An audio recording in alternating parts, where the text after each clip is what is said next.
Shalom saudara-saudara, senang bisa berjumpa kembali dengan saudara-saudara pagi hari ini di ibadah Geraha 1. Walaupun hujan deras di luar, tapi saya menjumpai saudara-saudara adalah jemaat yang setia, jemaat yang terus bertumbuh di dalam anugerah Yesus Tuhan kita. Saudara mau berikan kemuliaan sekali buat Yesus Tuhan kita, haleluya! Pagi ini saya akan sharing firman Tuhan tentang kasih Yesus. Sama-sama katakan kasih Yesus. 1, 2, 3. Kasih Yesus. Efesus 3 ayat 18 dan 19. Efesus 3 ayat 18 dan 19. Dan bersama dengan semua orang kudus, kamu dimampukan untuk dapat memahami betapa lebar dan panjang dan dalam dan tingginya kasih Kristus. Ayat 19, serta mengenal kasih Kristus yang melampaui pengetahuan itu, sehingga kamu dapat dipenuhi dengan seluruh kepenuhan Elohim. Nah saudara-saudara, ayat yang baru kita baca tadi, ayat 18 dan 19, memberikan gambaran kepada kita semua pagi hari ini bahwa bersama dengan semua orang kudus. Siapa orang-orang kudus itu? Orang-orang yang percaya kepada Yesus. Saudara dan saya disebut dengan orang-orang kudus.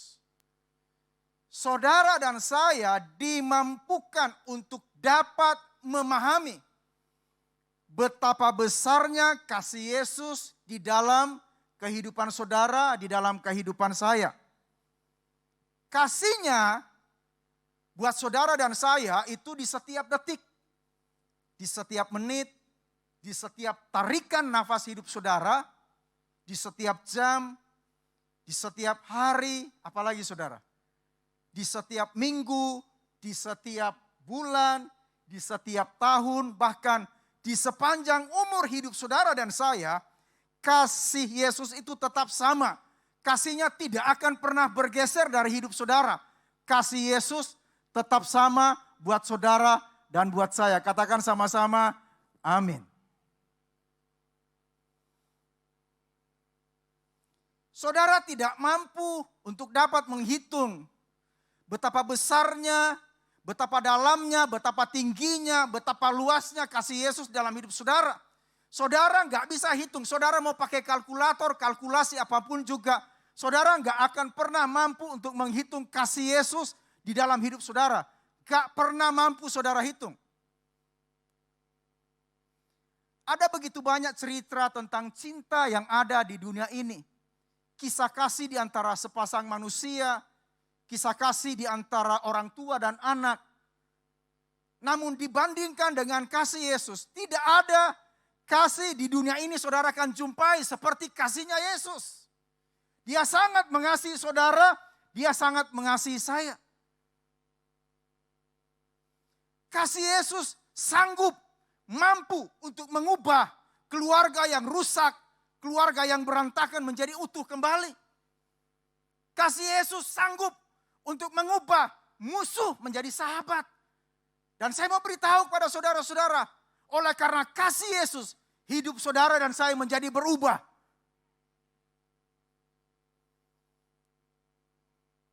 Lalu bagaimanakah karakteristik kasih Yesus menurut firman Tuhan? Pagi ini kita akan belajar itu. Yang pertama, kasih Yesus tidak berubah. Katakan sama-sama kasih Yesus tidak berubah. 1, 2, 3. Kasih Yesus tidak berubah. Nah kasih Yesus yang tidak berubah itu artinya kasih Yesus terus menerus di dalam hidup saudara, di dalam hidup saya. Kasihnya tidak pernah berhenti sampai selama-lamanya. Sampai saudara dan saya ketemu dia di surga. Kasihnya selama-lamanya buat saudara dan saya. Segala sesuatu yang ada di dunia ini bisa berubah. Kasih manusia bisa berubah. Segala sesuatu yang ada di sekeliling saudara bisa berubah. Tetapi ada satu hal yang tidak akan pernah bisa berubah. Apa itu? Kasihnya Yesus buat saudara dan saya. Itu tidak akan pernah berubah. Mazmur 117 ayat 2 Kita baca seperti ini. Sebab besar kasih setianya atas kita. Sama-sama katakan ayat ini. Sebab besar kasih setianya atas kita. 1, 2, 3. Sebab besar kasih setianya atas kita. Dan kesetiaan Yahweh tetap untuk selama-lamanya. Haleluya. Besar kasih setianya atas saudara dan saya. Dan itu tetap untuk selama-lamanya.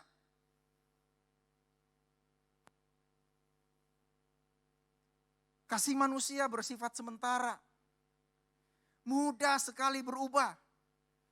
Sangat bergantung pada situasi dan kondisi, itu kasih manusia. Tetapi kasih Yesus tidak bisa dipengaruhi oleh siapapun juga dan oleh apapun juga. Supaya kita mengerti itu. Termasuk kasih Yesus tidak dapat dipengaruhi oleh karena perbuatan baik saudara. Itu nggak bisa mempengaruhi kasihnya Yesus. Kenapa? Karena Yesus sudah mengasihi saudara. Sebelum ada perbuatan baik yang saudara lakukan, Yesus sudah mengasihi saudara.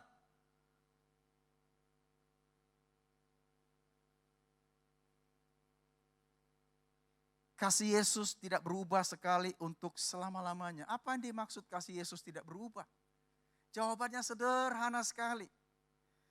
Kasihnya tidak bertambah, kasihnya tidak berkurang, kasihnya tidak berubah, dan kasihnya tidak berkesudahan sampai selama-lamanya. Buat siapa itu? Buat saudara dan saya. Mengapa kasih Yesus tidak bertambah, tidak berkurang, tidak berubah, tidak berkesudahan? Tadi sudah dijawab.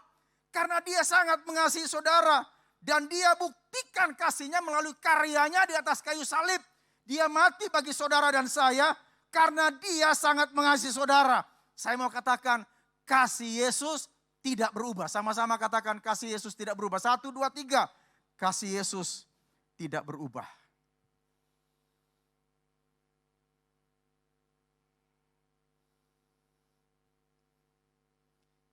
Kasih Yesus bagi saya dan saudara itu sudah maksimal saudara. Sudah sampai kepada titik yang tertinggi. Maksimal. Saudara mau tampan, saudara mau cantik, jelek, saudara mau pandai, bodoh, berpendidikan, tidak berpendidikan, kaya, miskin. Kasihnya sama. Gak ada yang dibeda-bedain, sama semua. Kasihnya sama buat saudara dan saya. Kasih Yesus tidak berubah. Yang kedua saudara, kasih Yesus sempurna. Kasih yang sempurna adalah kasih yang sudah terbukti. Kasih yang lengkap, kasih yang utuh, kasih yang sepenuhnya. Bukan kasih yang setengah-setengah seperti kasih manusia. Tetapi kasih yang sepenuhnya. Nyawanya saja dia rela berikan bagi saudara sebagai bukti bahwa dia sangat mengasihi saudara. Kasih Yesus sempurna. Sama seperti pribadinya yang sempurna, tidak berubah. Dulu dia mengasihi saudara, sekarang pun dia tetap mengasihi saudara. Bahkan sampai kapanpun juga Yesus tetap mengasihi saudara. Yohanes 3 ayat 16, kita baca ayat ini. Yohanes 3 ayat 16 kita baca bersama-sama. 1, 2, 3. Sebab Elohim sangat mengasihi dunia ini, sehingga dia telah mengaruniakan putranya yang tunggal, supaya setiap orang yang percaya kepadanya tidak binasa, melainkan beroleh hidup yang kekal. Elohim sangat sayang kepada saudara. Sangat cinta kepada saudara, sangat mengasihi saudara. Sehingga dia berikan anaknya sendiri, putranya sendiri, Yesus. Dan 1 Yohanes 4 ayat 10 berkata seperti ini. Inilah kasih itu. Inilah kasih itu. Siapa kasih itu? Inilah Yesus kasih itu. Surga memberitahukan kepada manusia, surga memberitahukan kepada dunia. Inilah kasih itu.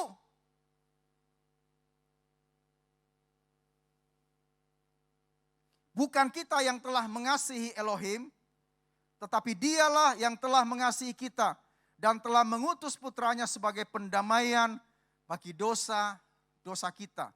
Saya mau tekankan sekali lagi bahwa kasih Yesus itu sangat sempurna buat saudara dan buat saya. Kasih yang sudah terbukti dan saudara sekarang sedang menikmati kasih itu. Kasih yang lengkap, dia akan melengkapi kasihnya di dalam hidupmu dan di dalam keluargamu. Kasih yang utuh, dia akan membuat kasih di dalam hidupmu menjadi utuh. Apalagi saudara, kasih Yesus sepenuhnya dalam hidup saudara. Kasihnya tidak dapat dipisahkan oleh siapapun juga dan oleh apapun juga. Dan firman Tuhan berkata seperti ini, siapakah yang dapat memisahkan kita dari kasih Kristus? Gak ada. Tidak ada yang dapat memisahkan saudara dan saya dari kasih Kristus. Karena kasih Yesus sempurna buat saudara dan buat saya. Katakan sama-sama, amin. Kasihnya perfect buat saudara dan buat saya. Yang ketiga, kasih Yesus tanpa syarat. Nah, ketika saya membicarakan tentang ini, banyak orang yang nanya, saudara. Saya pernah diskusi dengan beberapa orang. Mereka nanya, nanti saudara akan dapatkan penjelasannya. Nah, kasih tanpa syarat itu inisiatif dari Bapa Yahweh. Untuk siapa? Untuk saudara dan saya. Saya mau beritahu kepada saudara-saudara, ketika saya menyampaikan ini, banyak yang nanya. Awalnya kasih Bapa itu bersyarat. Waktu saya bilang gini di dalam diskusi, mereka tanya, hah? Masa sih bersyarat? Iya, bersyarat. Mereka tanya, syaratnya apa, Pastor? Saya mau beritahu kepada saudara-saudara pagi ini supaya saudara mengerti.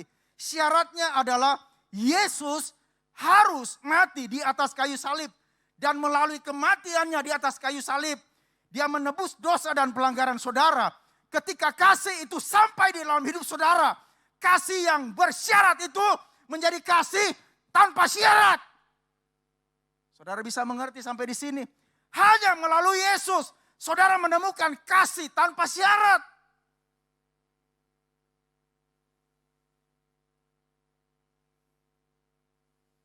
Kasih tanpa syarat itu bukan kasih yang murahan.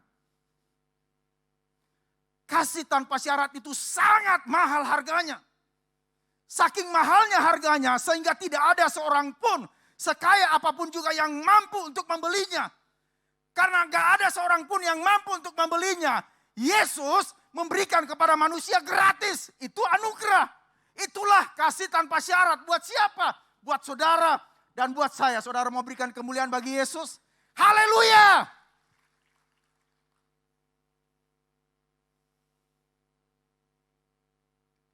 Satu Yohanes 4 ayat 19.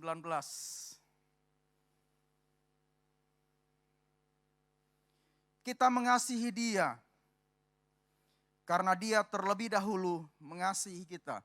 Saudara dan saya bisa mengasihi Tuhan. Saudara dan saya bisa mengasihi Yesus karena Dia sudah lebih dulu mengasihi kita. Dan dijawab dengan kitab Roma pasal 5 ayat 8. Roma 5 ayat 8. Namun Elohim menunjukkan kasih-Nya kepada kita. Namun Elohim Bapa menunjukkan kasih-Nya buat siapa? Buat saudara dan saya. Yaitu bahwa Kristus mati bagi kita saat kita masih berdosa. Saudara masih berdosa, saudara masih melakukan pelanggaran, hidup di dalam kegelapan. Dia mati buat saudara. Kasih-Nya bagi saudara itu kasih tanpa syarat.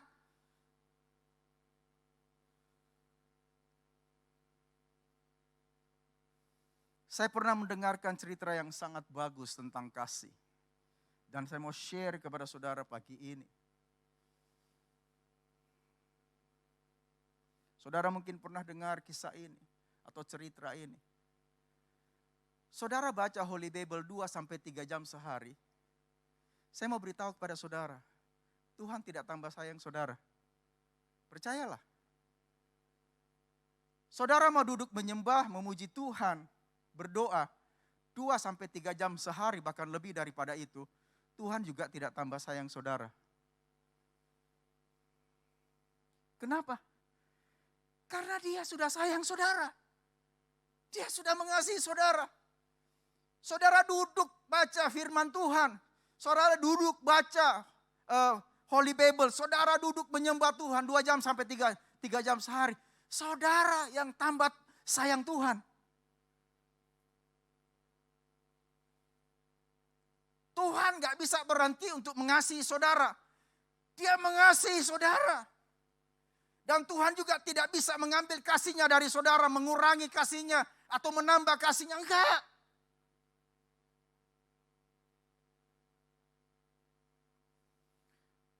Tuhan bukan memiliki kasih. Sekali lagi, Tuhan bukan memiliki kasih. Tetapi Dia adalah kasih itu sendiri. Saudara mau berikan sorak-sorai buat Tuhan kita? Haleluya.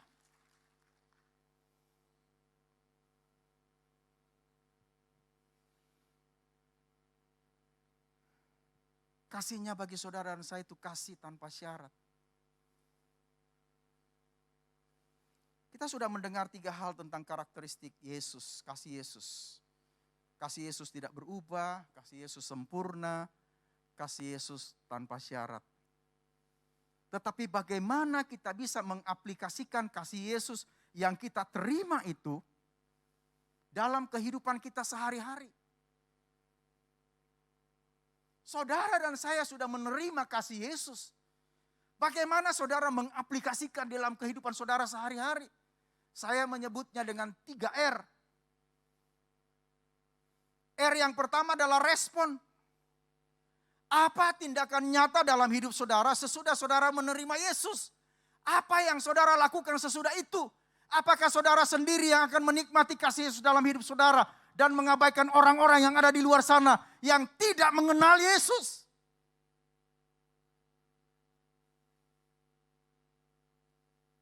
R yang kedua adalah respect. Bagaimana saudara menaruh rasa hormat terhadap apa yang sudah Yesus lakukan buat saudara? Kalau saudara menaruh rasa hormat terhadap apa yang Yesus sudah berikan kepada saudara, yaitu Dia berikan kasihnya buat saudara, saudara akan melakukan sesuatu, tindakan nyata dalam hidup saudara. Sebab kasih Yesus diberikan kepada saudara, anugerah diberikan kepada saudara itu punya tujuan. Ada tujuannya saudara. Nah, R yang ketiga adalah reach out.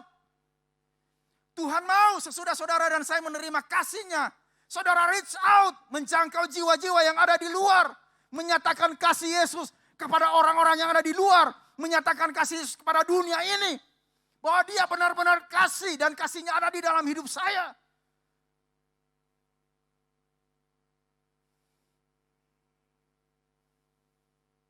Saya baca Injil Yohanes pasal 4. Dan ini penutup sebelum saya selesai. Injil Yohanes pasal 4 saudara nanti akan baca di rumah. Ini kisah sangat bagus dan saudara pasti sudah tahu. Ayat 1 sampai dengan ayat 30. Di sana dituliskan percakapan Yesus dengan wanita Samaria. Di mana percakapan itu terjadi? Di pinggir sumur Yakub. Yesus dan murid-muridnya sedang berada dalam satu perjalanan ketika tengah hari pukul 12. Mereka haus, lapar. Lalu Yesus istirahat di pinggir sumur Yakub, duduk di sana. Murid-muridnya kemudian pergi ke kota untuk beli makanan. Sedang Yesus duduk di sana, datanglah wanita Samaria ini untuk mengambil air, untuk menimba air. Dan saya tidak perlu jelaskan profesi dari wanita ini. Kenapa dia keluar pukul 12? Saudara sudah sering dengar itu. Lalu kemudian di pinggir sumur Yakub itu terjadi percakapan antara Yesus dan wanita Samaria ini. Dan waktu percakapan terjadi, nanti saudara baca. Wanita Samaria ini mendengarkan dengan seksama apa yang Yesus katakan kepadanya dan dia respon. Dengan apa yang Yesus katakan kepadanya.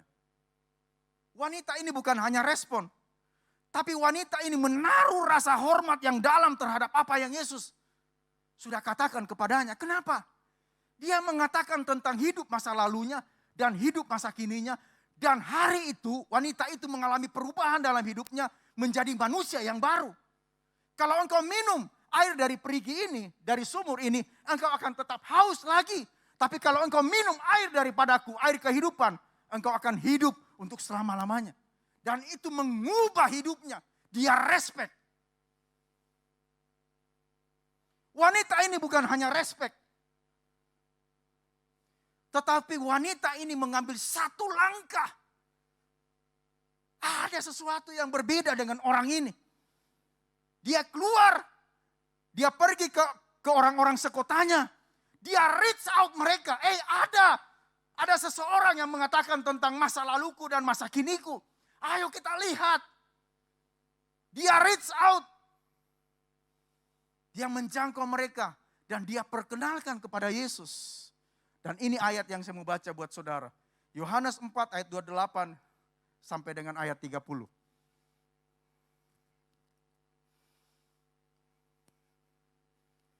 Lalu wanita itu meninggalkan tempat airnya dan pergi ke kota serta berbicara kepada orang-orang di sana. Terus, mari lihatlah, ada seorang yang mengatakan kepadaku segala sesuatu yang telah kulakukan. Saudara akan baca apa yang sudah dia lakukan. Bukankah dia ini Kristus yang diurapi? Terus, maka mereka pun keluar dari kota itu dan datang kepadanya. Ada tujuannya Yesus memberikan kasihnya kepada saudara. Memberikan hidupnya buat saudara. Memberikan anugerahnya buat saudara. Tujuannya apa? Supaya saudara dan saya itu reach out. Saudara bisa respon, saudara bisa respect. Saudara bisa reach out.